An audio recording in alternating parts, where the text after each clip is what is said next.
కావాలనే మీ కలను నెరవేర్చుకోండి. సంప్రదించండి హెగ్డే ఫెర్టిలిటీ, హైదరాబాద్, తెలంగాణ.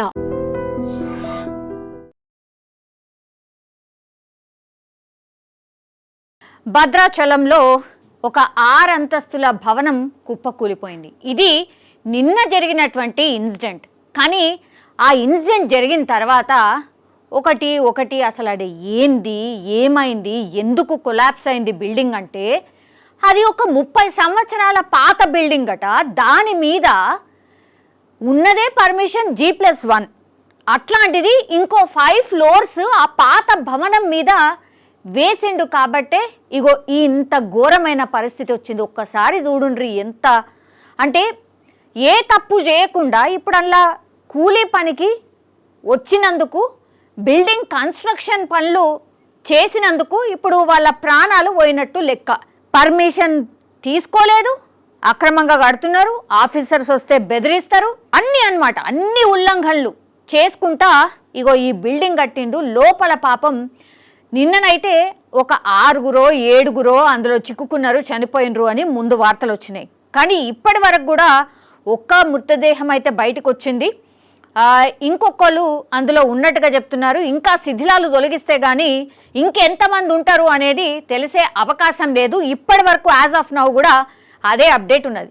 అసలు ఏం జరిగింది ఏంటి ఒక్కసారి చూద్దాం. యాక్చువల్లీ శిథిలాల కింద చిక్కున్న మేస్త్రి ఉపేందర్ను బయటికి తీసేందుకు రెస్క్యూ ఆపరేషన్ ఇంకా కూడా కొనసాగింది. శిథిలాల కింద ఎంతమంది ఉన్నారనేది కూడా ఇంకా స్పష్టత లేదు. యజమానులు 2 కూలీలే ఉన్నారని చెప్తున్నారు. బట్ 4 కూలీలు ఉన్నారని స్థానికులైతే ఒక అనుమానం అయితే వ్యక్తం చేస్తున్నారు. 2 మేస్త్రీలు 4 కూలీలు ఉన్నారని, దానికోసమే సహాయక చర్యలు కొనసాగుతున్నాయని కూడా ఇప్పటి వరకు మనకున్నటువంటి అప్డేట్ అయితే జరిగింది.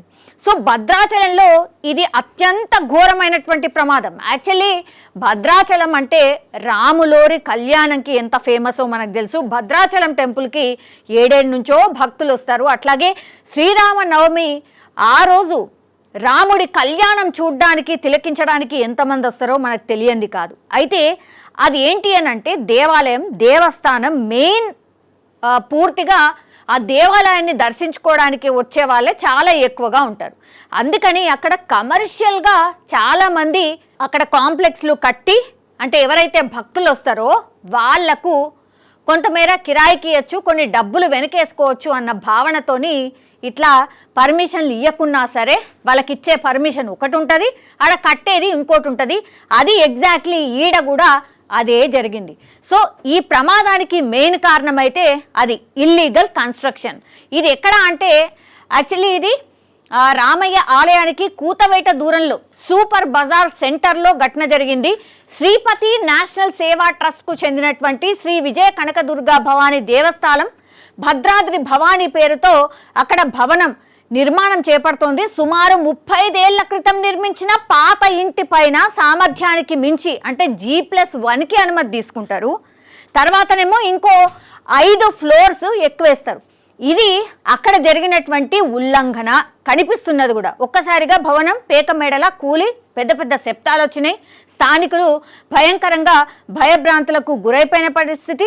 శిథిలాల కింద చిక్కున్న వారిలో స్థానిక జగదీష్ కాలనీకి చెందిన మేస్త్రి పడిచాల ఉపేందర్ రావు, అట్లాగే లంబాడి కాలనీకి చెందిన మేస్త్రి కామేష్ ఉన్నట్టు వారి కుటుంబ సభ్యుల ద్వారా అయితే తెలిసింది.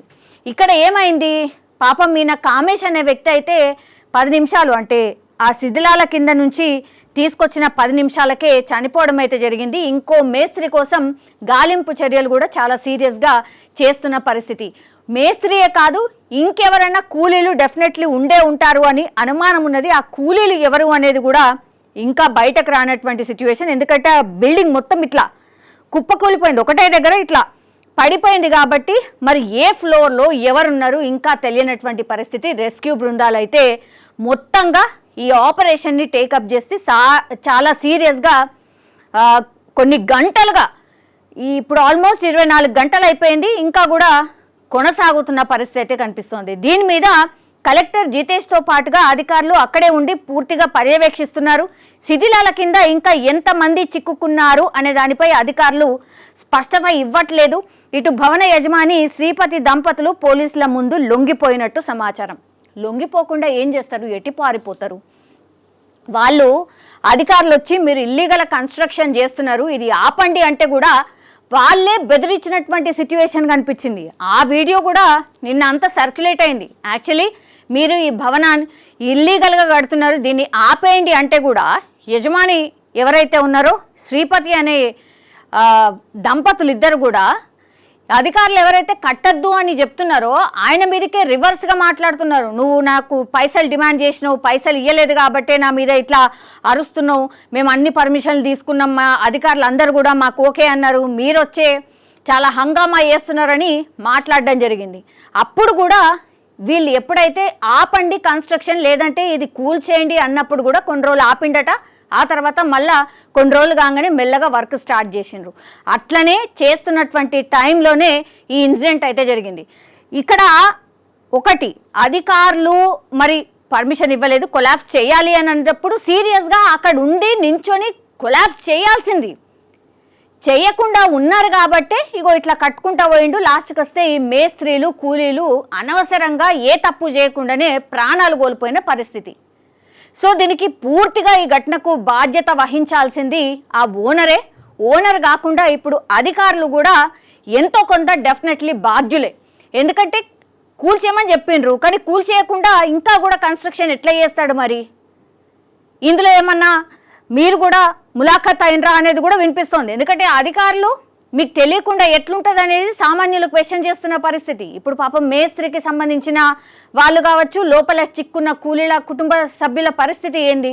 ఇది అతిపెద్ద క్వశ్చన్. సో ఇట్లాంటి ఇల్లీగల్ కన్స్ట్రక్షన్స్ భద్రాచలంలో అయితే చాలా అంటే చాలా ఉన్నాయట. ఇప్పటికైనా ఇప్పుడు ఇది జరిగింది, ఇప్పుడు దీని ద్వారా అయినా నెక్స్ట్ ఇంకెక్కడ ఇల్లీగల్ కన్స్ట్రక్షన్స్ జరుగుతున్నాయో వాటి మీద చర్యలు ఉంటాయా?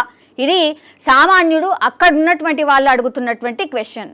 లేకపోతే ఇట్లనే ఇన్సిడెంట్స్ జరుగుకుంటా పోవాలా అనేది కూడా చాలామంది క్వశ్చన్ చేస్తున్న పరిస్థితి అయితే మనకు స్పష్టంగా కనిపిస్తోంది. చూడాలి మరి ఇంకా కూడా లోపల ఎవరైనా చిక్కుని ఉన్నారా? ఎందుకంటే ఇది చూడొచ్చు, ఒక్కొక్కటి తొలగించాలంటే కొన్ని గంటలు పడుతుందో మరి రోజులు పడుతుందో తెలియనటువంటి పరిస్థితి. ఎందుకంటే ఒక్కసారిగా కుప్పకూలి పోవడంతో చాలా పెద్ద శబ్దం వచ్చింది.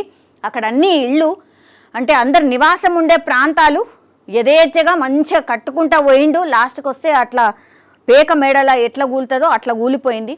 అనవసరంగా పాపం మేస్త్రి కావచ్చు, ఆ లోపల ఎవరైతే రోజు కూలీ కింద పొట్టకూటి కోసం వస్తారు కదా అట్లాంటి వాళ్ళు సరే ఆడ పని ఉంది కదా అని వచ్చి ఉంటారు. లాస్ట్కి వస్తే అందులో చిక్కుకుపోయి ఉన్నారో మరి ఏమైపోయినరో ఏం తెలియనటువంటి పరిస్థితి అయితే ఉంది. చూడాలి మరి ఈ ఇన్సిడెంట్ తర్వాతనైనా అధికారులు మేలుకొంటారా ఏంటి అనేది చూడాల్సిందే.